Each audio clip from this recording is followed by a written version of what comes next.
You're listening to Fast Facts Perio Edition. And now, here's your host, Katrina Sanders. Hello, and welcome to Fast Facts Perio Edition.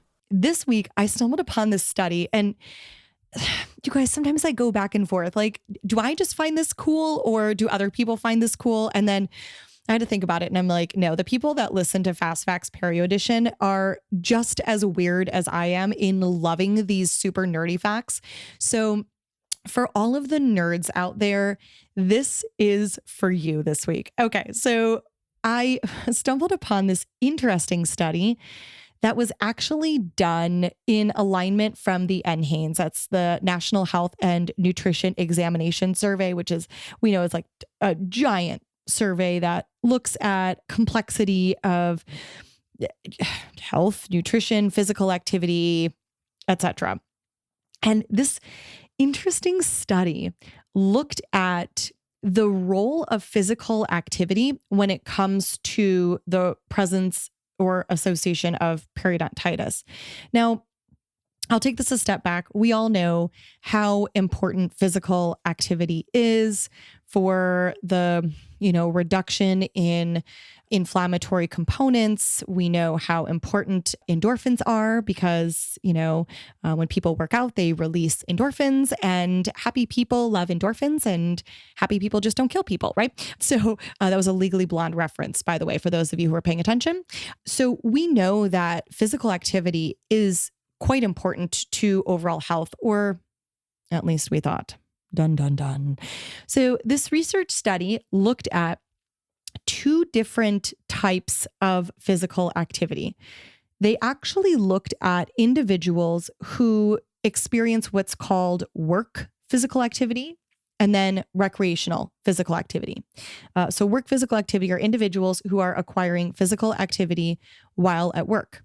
Whether that be, individuals who maybe have inside of their workplace, some sort of a workout center, being able to run on a treadmill, things like that they're experiencing some form of physical activity inside of their workplace because their employers are working to create worksite wellness programs that promote a healthier workforce, right?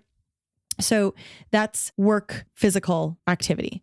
And, there have been a bunch of studies about, hey, if you can create physical activity at work, especially for desk-based employees. So I want you to start to think about this. When we talk about physical activity and its importance in the workplace, primarily these work centers that are creating these on-site physical activity opportunities are for your desk-based employees. So think about that in the back of your brain. Well, they compared individuals who received their physical activity from work, from their work site, versus those who experience what we would call recreational physical activity. So recreational physical activity, these are people that after they've clocked out, they've left their work site, they, choose to go to yoga, Pilates, CrossFit, jazzercise, whatever it is you want to do. Or gosh, these are individuals who are early birds, right? Who choose to wake up early in the morning, meditate, do some yoga, and they go for a run, they go for a walk, like whatever that might be, that they're doing physical activity, but they're doing physical activity not at the work site. Okay. So this data analysis compared the periodontal condition of individuals based on where they received their physical activity from. And this is kind of interesting. There were opposite associations when it came to the type of physical activity and periodontal conditions. So get this. They adjusted for things like age, sex, race, diabetes, tobacco status, alcohol use, floss frequency, etc. And they only took into consideration the individuals who, from a physical activity standpoint, would consider their activity to be moderate or vigorous. So your moderate or vigorous work is going to be high intensity cardio, running on a treadmill, a high intensity stationary bike, etc., versus a mild to moderate activity, which could be just taking a walk in the middle of your day, right?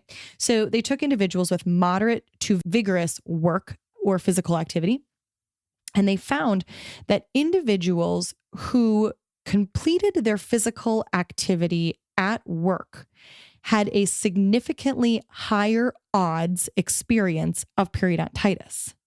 Meanwhile, those who experienced moderate and vigorous recreational physical activity were correlated with a lower odds of experiencing periodontitis.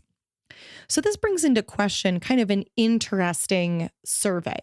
Yes, we could take a look at the breakdown of patients and make assumptions that your larger sedentary office-styled type of work sites are typically the ones that have started to integrate a lot of work site physical activity opportunities. So when you think about the population, sedentary lifestyle in general could be a contributory factor to some of this data. But it also goes to show that perhaps the environment, and this is where we're starting to see actually a lot of research, that the environment itself, when it comes to that type of physical activity, whether it's leisure time versus occupational time, that there are what we call divergent associations. And so this has really created a lot of interesting reflection. Yes, we're seeing this inside of now the presence of periodontal activity, the presence of the risk of periodontitis, but could this also provide some associations for us in the success long-term of individuals, whether they are experiencing physical activity at their work site versus recreationally outside of work, and also studying things like, does this also include individuals who are working out inside of their home? Does it require an individual to not have that regimented schedule inside of their common spaces of home or work, but rather physically going to a gym or physically being outside in nature that is creating a more significant influence in the reduction of chronic inflammation long term? I don't know. Again, I promised y'all I would throw down with a weird fact for the week. When you have a patient who, maybe is talking about working out, oh, they put in a gym in the office. Of course, we want to encourage our patients to be physically active. We know that physical activity, no matter what, is going to be ideal and optimal for our patients as long as their doctors, their cardiologists have cleared that, of course, within reason. But it is interesting to note that if an individual is acquiring their physical activity on the job site, on the work site, that their risk for periodontitis actually increases. Whereas if you were to shift that to that individual recreationally experiencing physical activity, that their risk for periodontitis or their periodontal outcomes would actually be lower. So there you have it, your weird fact for this week. Thank you so much for joining me. This has been another episode of Fast Facts, Perio Edition with Katrina Sanders. Please feel free to reach me on Instagram at The Dental Wine Genist or on my website, www.katrinasanders.com. Cheers.